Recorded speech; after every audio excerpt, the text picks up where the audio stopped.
ಈ ಬ್ಲಾಗ್ ಬಂದ್ಬಿಟ್ಟು ಸಖತ್ತಾಗಿದೆ, ಕೊನೆವರೆಗೂ ನೋಡ್ಕೊಂಡ್ ಬನ್ನಿ. ಬೆಳಿಗ್ಗೆ ಎದ್ಬಿಟ್ಟು ನಾನೇನಪ್ಪ ತಪ್ಪು ಕೆಲಸ ಮಾಡಿರೋದಂದ್ರೆ ಬೆಳಗ್ಗೆ ನನ್ನ ಕ್ಯಾಮ್ರಾದಲ್ಲಿ ನಾನೇ ನನ್ನ ಮುಖ ನೋಡ್ಕೊಂಡ್ಬಿಟ್ಟೆ. ಬೆಳಗ್ಗೆ ಎದ್ದು ಫ್ರೆಶ್ ಅಪ್ ಈಗ ಚೆನ್ನಾಗಿ ರೆಡಿಯಾಗಿ ನಾನು ಇವಾಗ ಹೊಲ್ಟಿರೋದು ಬಸ್ ಸ್ಟ್ಯಾಂಡಿಗೆ. ಈ ಕಣ್ಣಲ್ಲಿ ಇನ್ನೀ ಏನೇನು ನೋಡ್ಬೇಕೋ ಕಾಣೆ. ನಾನು ಬಸ್ ಸ್ಟ್ಯಾಂಡಿಗೆ ಬಂದಿದ್ದೆ. ಇವನ್ ನೋಡಿದ್ಮೇಲೆ ನನಗೆ ನೆನಪಾಗಿದ್ದಂದೆ ಒಂದು ಡೈಲಾಗ್. ಈ ಫಿಗರ್ ಎಲ್ಲೋ ನೋಡ್ದಂಗೈತಲ್ಲ, ನಂಗೂ ಹಂಗೆ ಅನ್ನಿಸ್ತಾ ಐತೆ. ಭಾಳ ದಿವಸಕ್ಕೆ ಸಿಕ್ಕಿದ್ದ ನಮ್ಮ ಫ್ರೆಂಡು, ನಾನು ಮಾತಾಡ್ಸೋಣ ಅಂತ ಹೋದೆ. ಯಾಕೋ ಏನೋ ಗೊತ್ತಿಲ್ಲ, ನನ್ನ ಮೊಬೈಲ್ ತೆಗೆದ್ಮೇಲೆ ಫುಲ್ ಹೆದರ್ಕೊಂಬಿಟ್ಟು.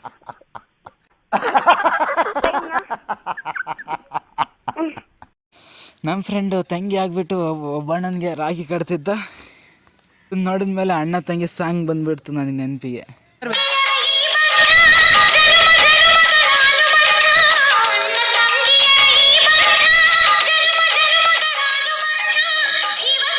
ಇದನ್ನೆಲ್ಲ ಕಣ್ಣಿಂದ ನೋಡಿ ಕಂಗಾಲ ಆಗ್ಬಿಟ್ಟಿದೀನಿ. ಬೇಕಣ್ಣ, ಈ ಲೋಪರ್ ನನ್ನ ಮಗನ್ ತಲೆ ಬೇಕೇ ಬೇಕು. ನಾನು ಫೋನ್ ಚಾರ್ಜಿಗೆ ಹಾಕ್ಬೇಕಂತ ಹೋದ್ರೆ ನನಗೆ ಅಲ್ಲೊಂದು ಸಮಸ್ಯೆ ಬಂತು.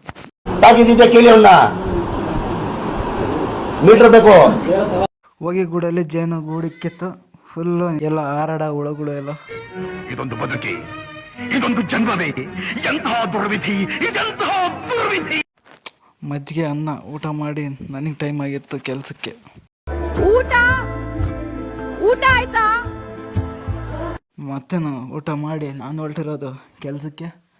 ಎಲ್ಲ ಮಳೆ ಬಂದು ಎಲ್ಲ ಕೊಚ್ಕೊಂಡೋಗೈತೆ ದಾರಿ ಎಲ್ಲ. ಮತ್ತೆ ರೇಷ್ಮೆ ಸೊಪ್ಪಿಗೆ ಹೋಗಿ ರೇಷ್ಮೆ ಸೊಪ್ಪೆಲ್ಲ ಕಡ್ಕೊಂಡು ಆದಮೇಲೆ ಹೊರೆ ಕಟ್ಕೊಂಡು ಟ್ಯಾಕ್ಟ್ರಾಗ ಹಾಕ್ಕೊಂಡು ಮತ್ತೆ ಶೆಡ್ಡಿಗೆ ಬರ್ತಿದ್ವಿ. ಶೆಡ್ಡಾಗಿ ಬಂದು ಅನ್ಲೋಡ್ ಮಾಡಬೇಕಾಗಿತ್ತು, ಅದಕ್ಕೆ ಟೈಮ್ ಬೇರೆ ಆಗಿತ್ತು, ಮಳೆ ಬೇರೆ ಬರೋದು. ಈ ವಿಡಿಯೋ ಇಷ್ಟ ಆದರೆ ಲೈಕ್ ಮಾಡಿ, ಫಾಲೋ ಮಾಡಿ ಫ್ರೆಂಡ್ಸ್. ಮುಂದಿನ ವಿಡಿಯೋದಲ್ಲಿ ಸಿಗೋಣಂತೆ. ಎಲ್ಲರಿಗೂ ಬಾಯ್.